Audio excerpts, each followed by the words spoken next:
Yo, what's up everyone? It's me again. I know it's been a while, but welcome back to another Smokey_777 video. I don't know if I'm still relevant anymore, but yeah, I thought I'd just make this video because GGG has announced that there's going to be a Settlers of Kalguur event on November 7th, which is just in 7 days or so. And for anyone who doesn't know, Settlers League is going to be extended to early 2025, and looks like the new league in PoE 1 is not going to happen until late January or February. And of course, everyone knows the PoE 2 beta has been delayed. So what we get in PoE 1 right now is this Settlers of Kalguur event on November 7th. And it's basically the same thing as Settlers League, except the Lantern of Aramor is back, as you can see here, except it's only positive, so just basically a little bit more currency. Why they picked this specific mechanic, I don't know. I mean, let's be real. Like, when was the last time you heard someone say, oh my god, Lantern of Aramor, what an exciting mechanic. Like nobody was ever overjoyed by this mechanic. Like, who is excited about Lantern of Aramor? I don't even know. I feel like they could have picked something more interesting, some more interesting mechanic, or maybe add a little bit, maybe like add a little new mechanic or something, But anyway, it is a new league start, and there is, I guess, a new mechanic. So I'll probably give this a shot. I'll probably try to stream a bit of this as well. I don't know if I'm going to be able to go as hard on playing or streaming this time for this event, because I just wish there was like a little bit more new content. I just don't know how long this is going to captivate my interest, but I think it may be fun just to like progress the town and everything. But the main purpose of this video is to talk about a build that I have. And the reason I can make this video so early is because I have this Righteous Fire Magic Find build that I actually played after I stopped streaming last league, just like off stream. I just wanted to like test this build out. I basically took this build, in a fresh league start environment to level 96, geared it up, played it and everything. I did this all off stream, so you guys don't know about this build, I think. But yeah, since I have leveled this character already in SSF, I thought I would just make a video on this, because this is probably what I will be starting for the Settlers of Kalguur event on November 7th. And yeah, so hooray. Righteous Fire Magic Find Chieftain. So the main reason I wanted to play this build in the first place is gold. And as you guys know, gold can be a pain, especially in the early league. You need a lot of gold to fully upgrade the Settlers of Kalguur town, this thing here. I don't know the exact value, but I know it's like around 1.5 to 2 million gold. So you need a lot of gold to fully upgrade the town, and it can be frustrating to like earn that gold, especially if you're not playing a build that's good at farming gold. So I wanted to try out this build because this build can farm gold really fast due to being Magic Find. And mechanically speaking, it's Righteous Fire Chieftain, so it's very good at just blasting maps. And I wanted to see if this would actually be a viable league starter in SSF, and it definitely was. So I'm kind of excited to like play this build again, this time on stream. But the main idea of this build is that, as you guys know, Chieftain gets a lot of help to cap resistances, and it's basically trivial to cap res on this character. And because of that, that frees up affix slots for Magic Find affixes such as, Rarity. And with this build, you can not only overcap your res, but you can also achieve like a rarity value between 125 and 175, which is pretty good for a league starter in SSF. And you don't even have to sacrifice that much. Here in this POB, I'm able to get 170 rarity, and this is basically just with double gold rings and a gold flask, and that's it. And in practice, similar numbers. This character has like 2 days of playtime or whatever, and It's sitting at 113 rarity. If I press my gold flask, it goes up to 143. And the only magic find gear I have is the 2 gold rings here. And I have like 25 rarity on my boots, but that's it. So it's very efficient to get a high amount of rarity, which, as you know, translates to, more gold. And that's been proven by the community, I believe. So yeah, basically Chieftain, easy res, free up affixes for rarity, get a lot of gold at least start. And that's basically the main concept of this build. But this build does also utilize some new mechanics that I don't think I've done before. The most interesting one is the Archdemon Crown. This is a new item that was added. Well, the item has always been in the game, but it has been changed recently to give you +2 to level of socketed skill gems. So what happens is you put Fire Trap in this, and you get +2 Fire Trap basically for free, which is a pretty big damage boost for Regis Fire. This is a ritual base, so you'll have to farm ritual to get it, but I was able to get mine without too much issue. So the main idea is you farm ritual, you get this, you drop an Essence of Horror on this, and then you have yourself a very nice Righteous Fire helmet. You could also, of course, take this one step further by Elder Slayer Exalt slamming this, and then using Harvest to roll the influence to Elder type. And then if you get super lucky, you can get like 30% more elemental damage from Essence and burning damage as an Elder mod and concentrated effect. And you can make yourself a really, really crazy Archdemon Crown for RF if you put in enough time to making it. So that's definitely, a pretty big change that gives this build a lot more power. And then also here I am, of course, dual wielding Scepters. I've been playing Righteous Fire like this for like several leagues now. And I think it's really, really good. Dual wielding Scepters basically allows you to get a huge amount of damage, like very, very much damage. In fact, if you do this, in addition, you can very easily cap your ignite chance for the Chieftain explosion because you have 2 crafted mods that give you fire damage and chance to ignite. In addition, another benefit of dual wielding Scepters this league is that you can have 2 runesmithing enchantments. So here I have 12% chance to ignite, and then on the other one I have frenzy charge on kill. And normally it's pretty difficult to get frenzy charges on Righteous Fire, but this mod allows you to basically get it for free. It does cost 4 time runes, but that's not that hard to get if you play enough. And having 3 frenzy charges in mapping is just really good. It's just 12% more damage, 12% more attack speed for the leap slam, and it's just very, very nice quality of life. And then you don't need to worry about getting frenzy charge on your rings, so you can continue magic find maxing on the rings, just trying to get as much rarity as you can. So those are basically the mechanics that I included in this RF build. Just MF RF with Archdemon Crown for more damage, and then dual wielding Scepters with 2 runesmithing enchantments. And that's basically it. Of course, run a gold flask as well. Just get that additional rarity, get that gold income, upgrade the town. And then everything else is pretty standard, Cloak of Flame is definitely good on this build, but you don't need it. But if you do get it, you definitely should use it. Everything else is pretty standard, just gloves, boots, amulet, immortal flesh, of course. And yeah, that's the build. I was actually going to play a map while talking about this build, but I guess I can just play a map right now. So here I have, remember, 113 to 143 rarity, and let's play this nasty looking map, put it in there. For the Atlas, I'm just running just whatever. Oh, I don't even have the right Atlas, so let me switch to this one. Okay. So when I was testing this out, I was basically just running Exarch T16 over and over again.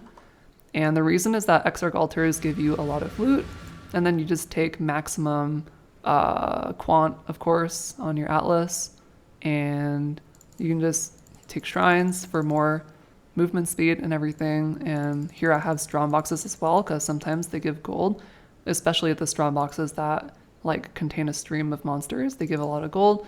And then definitely max out all the pack size for the Exarch mobs, because that definitely will give you a lot of gold if you do this, like take all the small nodes. And this is like basically an example of like an Algin Go tree that I used to farm gold on this character, just Exarch boxes, shrines, quant, And that's basically it. So show you guys how it looks. This is like a fairly SSF endgame variant of this build. So yeah, it's so weird playing Path of Exile after not playing it for 2 months. So forgive me if I'm awkward, but this is basically the build.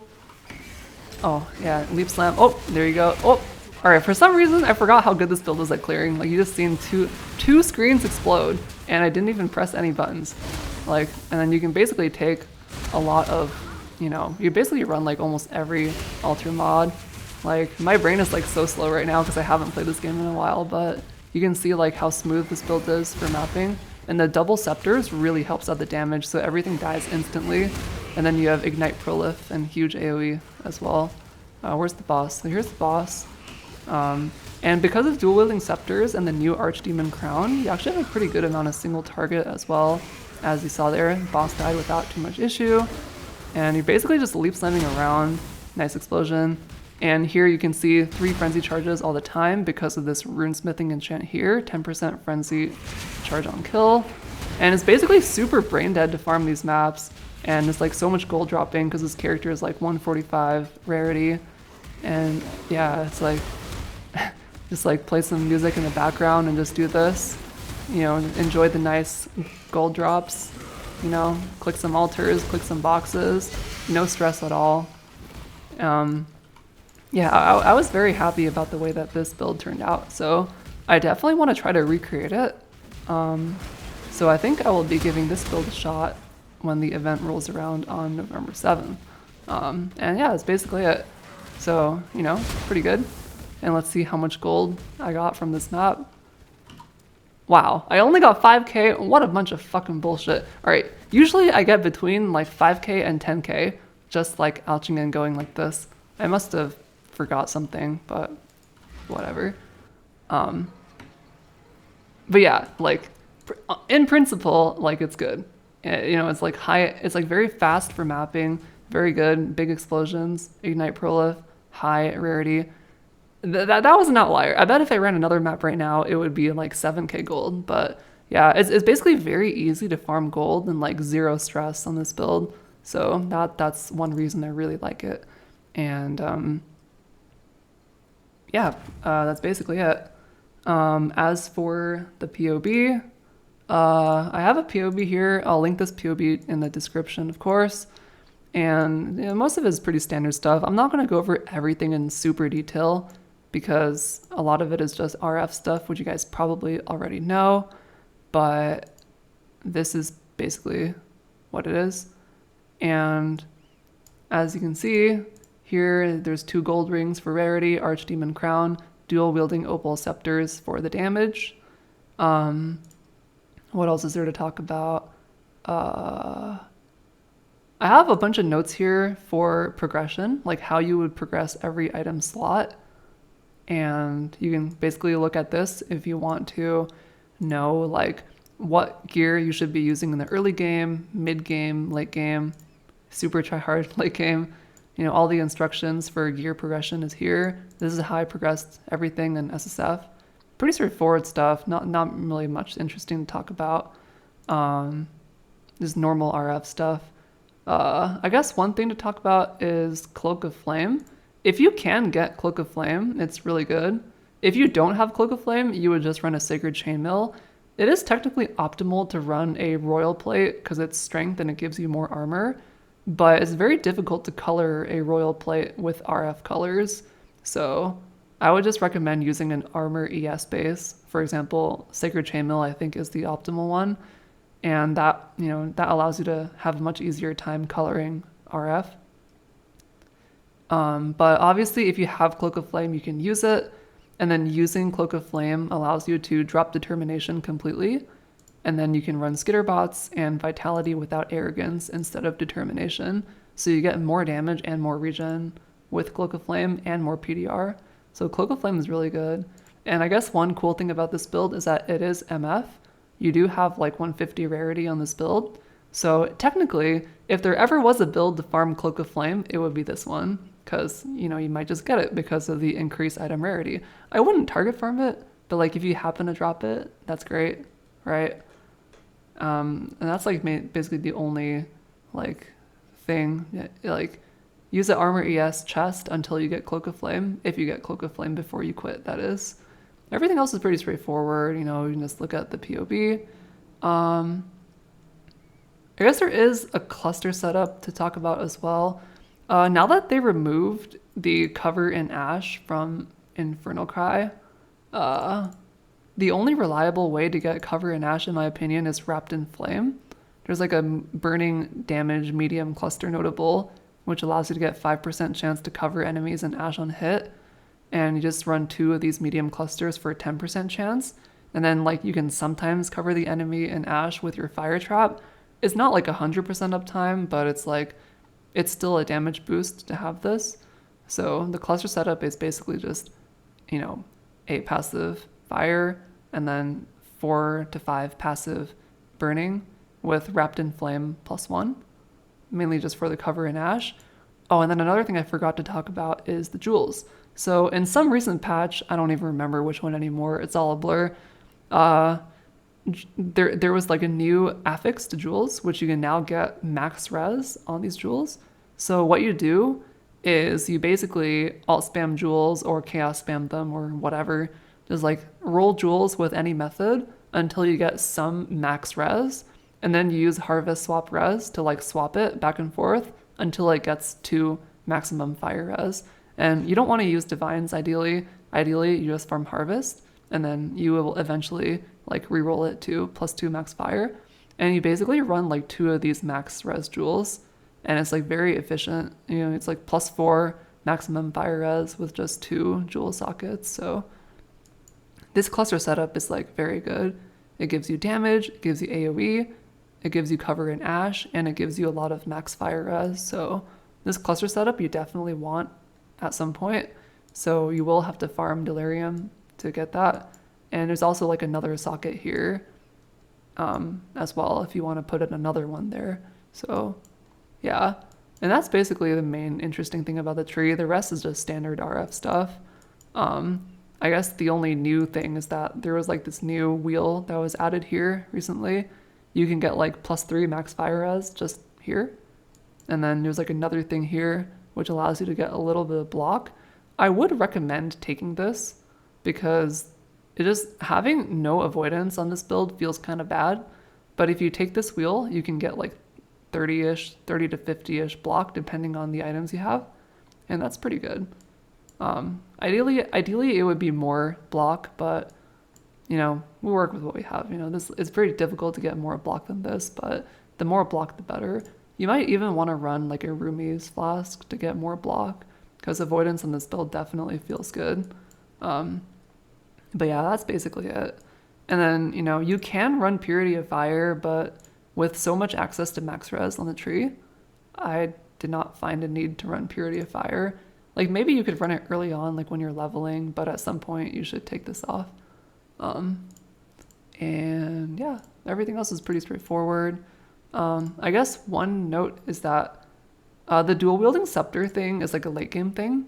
When you're like just out of acts, you're probably not going to have enough currency to make 2 good scepters. So what you want to do is you want to use a shield, like preferably Rise of the Phoenix or like some ROG crafted shield with fire max res and stuff. And you want to use a shield until you have enough currency to make 2 good scepters. And that's when you transition over. Because a dual scepter tech is not good if one of the scepters is bad, obviously. So yeah, only do dual wielding scepters if you have like 2 good ones. And that's basically the only like progression note, which I have listed in this POB. So yeah, if you want to play this build, you can like follow this item progression guide if you want. And that's basically it. Then here I have some random advice from this build as well. Just random benchmarks that are good. You can read over this if you want, and this will be in the description below. So yeah. I will also end on a note that here I have a warning here. This build is pretty good for everything up to T17s. Like I did do my whole atlas with this. Like I did feared, I did everything. For some reason, I don't think I found the fragments for Cirrus for some reason. Oh, I didn't do feared? I thought I did feared. Oh, I didn't want to farm Itsiri. But I did all these bosses except I didn't want to farm the Itsiri on this run because I was just like testing it out. I do think the build can do feared though, but it might be a little stressful. Anyway, what I'm trying to say is this build is like really good at farming T16s. It's really good at league start. It farms gold very fast and it's like super relaxing to play. So it is good to league start, or event start, I guess. But it does struggle on like bosses that are like at a T17 level of difficulty. So I would not advise, bossing too much on this build, as sometimes you can fail simply because RF is just not mechanically good at bosses. It's like hard to have damage uptime on them. So I have a note here. Like I would recommend farming on this build for like 1 week and like max out your town, get some currency, and then start like planning a second build for boss killing. That's like what I would recommend if you play this. Or if you're a kind of player that doesn't really care about doing T17s, then whatever, you can just play this build for a long time. Yeah, that's basically it. Although I'll also say that, in a temporary event like this, do you really need to farm T17s in a temporary event like this? Like what are you even farming for? Like if you get a Nimbus in this temporary event, like are you really gonna, use it? Like there's no challenges. It's basically the same content as last league. I don't know. But I guess all I'm saying is build good for farming, but for endgame bossing, maybe pick a different build. And that's basically it. So yeah, I'll give this a shot, see if I can progress this build again at league start. I think it will be fun to like, do it again and max out the town again and do all the league start stuff. But I will say that, the Lantern of Aramor is a bit sus, I don't know how long this mechanic is going to captivate my interest, considering the rest of the league stuff is basically the same as, the current league, I guess. So I don't know how long I'll be playing for. I don't know how long this will captivate my interest.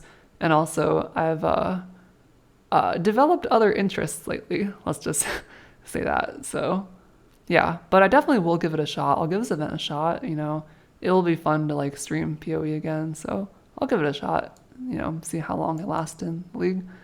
And yeah, that's basically it. Yeah. Let me know if you have any comments, questions, concerns, or whatever. Let me know if you enjoyed this video, I guess, or if you have any ideas for new videos.